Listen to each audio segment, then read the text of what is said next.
Alors, bien, bonjour, bienvenue dans ce tout premier cours, enfin, on dira ça comme ça, de présentation de notre logiciel Adobe Photoshop. Comme bien entendu, toute manipulation de tout logiciel commence par la connaissance de son interface. Et c'est dans ce sens que, aujourd'hui, nous allons nous attarder quelque peu sur l'interface Photoshop. Mais d'abord, c'est quoi l'interface? C'est quoi une interface? Pourquoi on appelle interface? Et d'ailleurs, parfois, on ne comprend pas ce que c'est. On dirait l'interface de son nom complet, interface utilisateur, c'est la partie d'un logiciel qui nous permet de comprendre, on dira de le manipuler avec des boutons, des fenêtres, tout ce qu'on peut trouver sur une fenêtre en fait, une interface. Donc c'est la partie qui permet à l'utilisateur de manipuler le logiciel. Bien.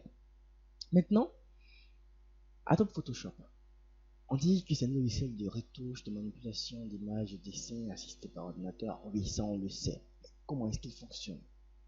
Comment sont catégorisés les différents éléments qui sont sur son interface? Bien, pour savoir tout ça, pour maîtriser, pour comprendre l'interface Photoshop, bien, suivez-nous dans ce petit cours. La première chose qu'il faut remarquer, c'est la partie en haut là, que vous voyez. Et il est écrit fichier, édition, image. Ça, c'est la barre des menus. Comme dans tout programme, dans tout logiciel avec des fenêtres, il y a forcément ça. Et on a l'habitude d'appeler des menus. Et voilà. Donc, cette partie-là, cette catégorie a pris le nom de ce que c'est. Donc, c'est une barre. Si on prend ça de façon horizontale, on comprend. C'est une barre de menus parce qu'il y a des menus, seulement des menus. Et bien en bas, il y a la partie où on voit la petite maison avec le petit objet qui ressemble à un cardinal, on verra comme ça. C'est aussi une barre, et cette barre s'appelle la barre d'options.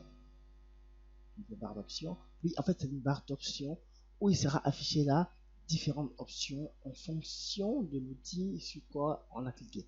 Si par exemple on clique sur quelque chose comme ça, vous voyez, normalement, écoutez, on va changer, voilà. Vous voyez, tout a changé là. Et si on revient ici, vous voyez, ces options vont changer en fonction de l'outil qu'on aura sélectionné.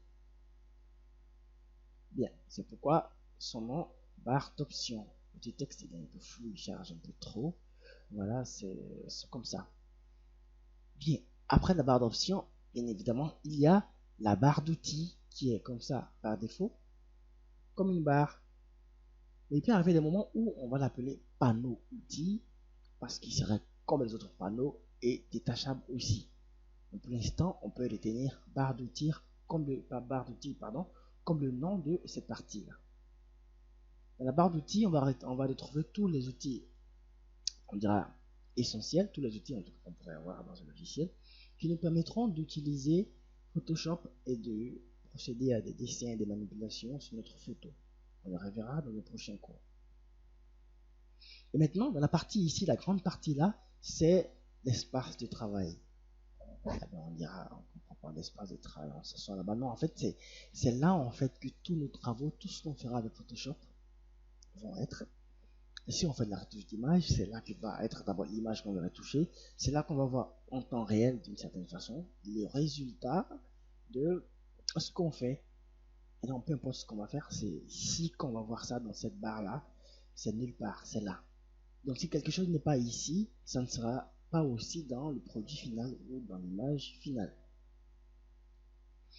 Bien ici, désolé, avant d'arriver dans cette partie, il y a là une petite barre ici qui porte le nom du premier élément qui est là parce que c'est lui qui était dans la version antérieure. C'est cet élément-là seulement qui était là. Ceux-là sont ajoutés après ou ils s'ajoutent à option coche après.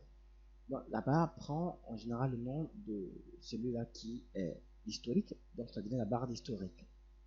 Mais après, le nom pourrait changer en fonction peut-être de la personne qui nomme cette barre-là ou je ne sais pas. Mais on retient que c'est la barre d'historique dans la mesure où c'est lui qui est là avant, donc ça prend en même temps son nom, mais les caractères et puis les propriétés sont venus après, et donc voilà.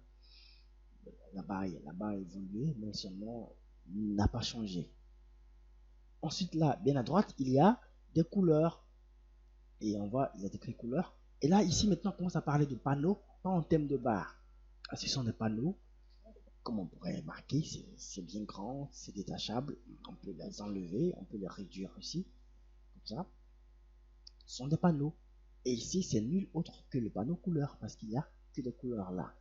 Je rappelle aussi que les panneaux sont quelque peu regroupés par catégorie. Donc, couleur et nuancier, vous voyez, c'est la même chose. Ici, il y a des couleurs, et là aussi, il y a des couleurs. Juste en bas, par défaut, dans les anciennes versions, CS, il n'y a pas par défaut formation. C'est ajouté après dans les versions plus récentes. Donc ici, ça marche un peu en ligne. On y aura des petites formations sur comment utiliser Photoshop. Faites pas de... Ici, il y a bibliothèque, forcément en ligne. Et là, il y a réglage. Ici, c'est le panneau réglage. Et dans ce panneau-là, on verra, comment dire ça, des calques de réglage. Mais ces calques de réglage, on ne comprend pas. C'est quoi d'abord un calque? On verra ça dans un cours prochain. D'abord, ici, ces réglages-là vont nous permettre de manipuler d'une certaine façon les images qu'on aura ici la, dans l'espace de travail. Donc, si par exemple, on voulait augmenter la saturation du, comment dire ça, d'une image, d'une photo, c'est bien sûr à partir d'un calque de réglage. Il est possible de trouver ces réglages-là ailleurs, mais ils ont leur importance. Désolé, les calques de réglage, on verra pourquoi utiliser un calque de réglage au lieu de le faire directement ailleurs là-bas. Donc on retient que ici, il y a des réglages qu'on pourrait ajouter directement à notre photo, comment retoucher, en fait, des réglages pour retoucher. C'est tout ça. Pour corriger quelque chose, la couleur, la luminosité, le contraste, tout ce qu'on peut imaginer qui est réglable. Ensuite, en bas, il y a la zone des calques. Et ici, c'est vrai, on ne parle pas en termes de panneau, même si on peut l'appeler panneau calque, il est ici, zone de calque. Donc, on va forcément maintenant définir un calque. On dira, un calque, c'est en fait une couche qui, comment dire ça, une couche qui est composée, oui, qui contient des images, des textes, une partie de l'image, des formes. En fait, tout ce que vous voyez là sont sur des calques différents. Celui-là, par exemple, il est sur un calque. Celui qui est là aussi, il est sur son calque. En fait, chacun est sur un calque différent que vous pouvez voir ici. Bien, si on augmente la partie, vous voyez, il y a plusieurs calques ici. Si ça, on le coche, là, on ne verra plus le calque là parce qu'il est décoché. Donc, un calque peut contenir une image, comme on l'a vu ici. Ça peut être du texte, ça peut être des formes, des dessins. Voilà, on verra ça de plus un peu plus en détail dans le prochain cours. Bien, maintenant on a là les calques. On a au-dessus des éléments qui vont nous permettre de bien gérer nos calques.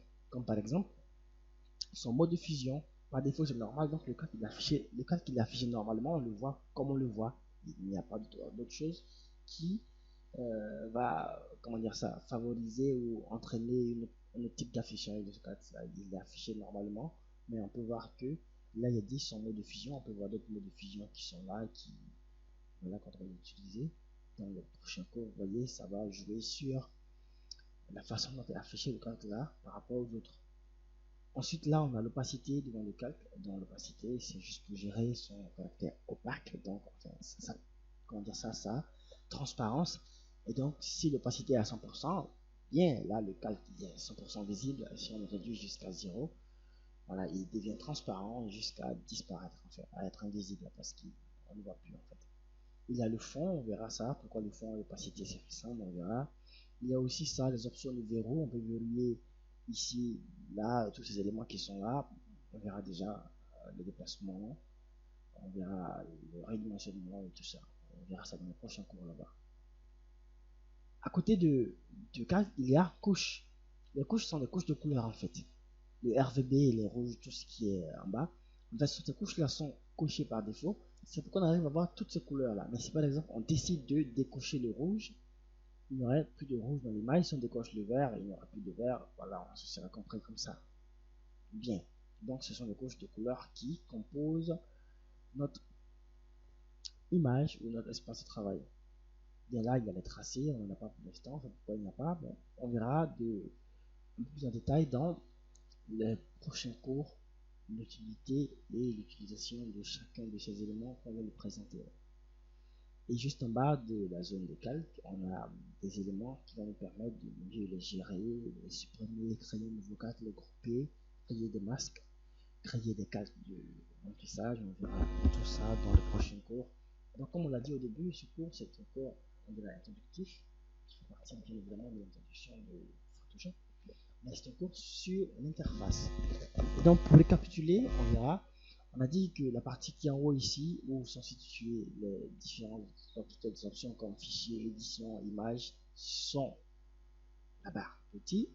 En bas, enfin, pardon, désolé, la barre des menus. Et en bas, on a la barre d'options. Ensuite, là, on a la barre d'outils. Au milieu, ici, on a l'espace de travail. Là, dans ce côté-là, on a la barre d'historique qui contient plus que l'historique maintenant. On a ici le panneau couleur, le panneau réglage, la zone de calque. Et voilà. Si on connaît ça, si on sait comment chacun s'appelle, si on se rappelle où il se situe, alors on aura compris déjà d'une certaine façon l'interface du logiciel Adobe Photoshop. Et bien évidemment, il ne faut pas oublier qu'en haut ici, il y a quelques boutons recherche, partager, espace de travail. Voilà, ils ne sont pas aussi importants à première vue, mais déjà les indispensables sont cochés par défaut. Ils nous permettront de faire beaucoup de choses. On va après présenter dans le plus bref détail, on dira comme ça, chaque partie, donc chaque élément qu'on a présenté ici. Merci et restez là pour le cours prochain. Et voilà, à bientôt.